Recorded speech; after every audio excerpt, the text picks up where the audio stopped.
جب ہندوستان میں علماء کی آپس میں میٹنگ ہو رہی تھی، ایک کانفرنس تھی، تو حضرت اس کے صدر تھے مولانا حبیب الرحمن اعظمی رحمۃ اللہ علیہ، وہ بیمار پہنچ نہیں سکے، تو اس نے لکھ کر کے علماء کو بھیجا، کہا اے ہندوستان کے مولویوں، خدا کی قسم تم سارے ایک ہو جاؤ، آج اسلام آ سکتا ہے۔ اس لیے مولوی صاحب ہم کام کو تقسیم کریں، تبلیغی جماعت الگ،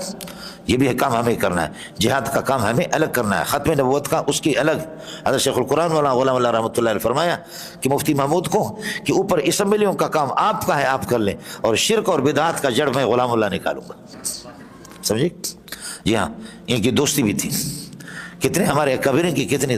کہ فرمایا کہ بدعت اور شرک اس کا جھاڑو میں غلام اللہ لگاؤں گا جتنا مجھ سے ہوگا، باقی کے اسمبلیوں میں اس قسم کے سرغنوں کے ہم آپ کے ساتھ ہیں۔ میں نے آپ کو بتایا کہ شدید گرمی میں حضرت شیخ القرآن رحمۃ اللہ علیہ سبق پڑھا رہے تھے، پتہ چل گیا کہ مفتی محمود آ گئے، تو شیخ القرآن ننگے پاؤں دوڑ دوڑ کر کے گئے۔ آپ کو مسئلہ سمجھ آ گیا؟ اس لیے مولوی صاحب خیال کریں یہ اس کا پوتا بنا ہوا ہے، سمجھ شریف ہے کہ نہیں؟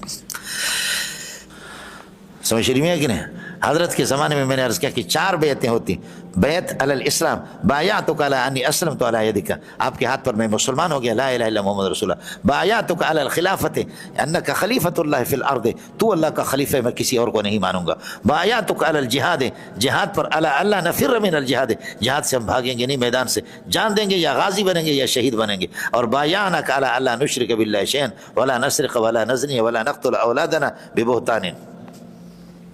حضرت عبادہ بن ثابت کی روایت ہے، قرآن میں خود ہے خواتین کے بارے میں، یبایعنک علی اللہ یشرکن باللہ شیئا، یہ سب کچھ حکومت ہماری تھی، سمجھ شریف میں ہے کہ نہیں؟ اے کاش علماء اکٹھے ہو جائیں، اس لیے جماعت بنانے کی کوشش نہ کرو،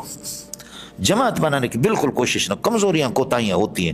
خلافت آپ کا حق ہے مولوی صاحب، یہ تیسرا معنی میں نے آپ سے عرض کیا، یخلف الجن یا یخلف بعضهم بعضا یا یخلفون اللہ سبحانہ وتعالی، ینوبون اللہ سبحانہ وتعالی، اللہ کی نیابت ادا کریں گے، کچھ پہلے بڑھ گیا، فی تنفیذ الاحکام الشرعیہ، اور احکام شرعیہ کو نافذ اس وقت کریں گے جب حکومت، پٹھان جیسے بدماش دنیا میں کوئی بھی نہیں ہوتا، نہ ماننے والا سرکش کوئی بھی نہیں ہوتا، لیکن ملا عمر نے دیکھا دماغ کیسے درست کیا، اور ابھی بھی دیکھو ملا ہیبت اللہ، سمجھے کیسے کابل جو مستی کی جگہ ہے، صلاۃ الخوف میں آپ پڑھیں گے ابو داؤد کے اندر، حضرت عبد الرحمن بن سمرہ رضی اللہ تعالیٰ عنہ کابل میں پہنچ گئے، صلاۃ الخوف کے اندر موجود ہے، ابو داؤد جلد اول کے اندر آپ کو مل جائے گا، سبحان اللہ۔ یہ اس زمانے سے بدماشی کی جگہ ہے، بدماشی کی جگہ ہے، لیکن کس طریقے پر، ڈالر بولو، ڈالر ہمارے 250-300 روپے پر اللہ کو ڈالر آپ کو پہنچا ہوا ہے، لیکن انہوں نے طالبان نے کہا کتنے پہ ڈالر ہے، کہا 200 پہ، وزیر خزانہ نے سب کو بلایا، فرمایا اب 80 روپے سے زیادہ اگر کسی نے ڈالر تاجروں کو کہا تمہارے تک بوٹی کروں گا، السلام علیکم ورحمۃ اللہ وبرکاتہ، چلا گیا، 80 پہ لائے اس کو، کہا کوئی مشورہ نہیں کرنا، چند دنوں کے بعد پھر 60 پہ لائے، انشاءاللہ اب آرڈر یہی ہے کہ ڈالر کسی طرح اللہ آپ کا بھلا کرے، کیا ہے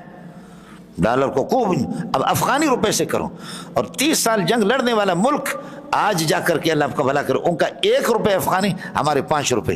ملم اللہ مجو ازمن امید اتحاد کی کار اولی من اختلاف است، میں مولوی ہوں، ہم سے اتفاق کی توقع نہیں رکھنا، ہمارا کام ہے لڑنا، جیسے کہ کتے مردار پر لڑتے ہم لوگ اسی طرح لڑتے رہیں گے۔ ملم اللہ مجو ازمن امید اتحاد کی کار اولی من اختلاف است، ہمارا کام مولویوں کا لڑنا ہے، سمجھ شریف میں ہے کہ نہیں؟ کہتے اتفق العلماء،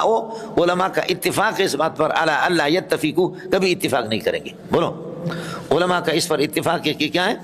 آپس میں کبھی اتفاق نہیں کریں گے، ہمیشہ لڑتے رہیں گے، سمجھ شریف میں ہے کہ نہیں؟ یہود و نصارہ آزاد ہے، ہندو آزاد ہے، رافضی صحابہ کے دشمن، قرآن کے منکر اور اللہ کا ختم نبوت کے منکر، مرتد، قادیانی، سب کے سب آزاد ہے، مولوی آپس میں لگے کہ ہاتھ یہاں پر باندھیں گے یا ادھر نیچے یا ناف کے نیچے باندھیں گے، پاؤں اسے پھیلائیں گے نہیں، مردے سنتے ہی نہیں سنتے، اس سے بڑھ کر کے خدا کی ناراضگی کیا ہوگی، سمجھے؟ یہود و نصارہ آزاد ہے، لیکن یہ ہے کہ ہم آپس میں لگے کہ مردے سنتے نہیں سنتے، جو کہتے ہیں سنتے ہیں وہ دیوبندی ہے، جو کہتے ہیں نہیں سنتے ہیں وہ دیوبند سے خارج ہے، دوسرا کہتے ہیں جو کہتے ہیں نہیں سنتے وہ دیوبندی ہے، جو کہتے ہیں سنتے ہیں وہ دیوبندی سے خارج ہے، سمجھے؟ اور لوسی یہ اس وقت جو دیوبندیت کے ترجمان بنے ہیں، ان میں سے کوئی بھی دیوبند کا ترجمان نہیں ہے، لکیر کے فقیر اللہ آپ کا بھلا کرے، یہ دیوبندی میں دیوبندیت اسی پر نہیں ہے۔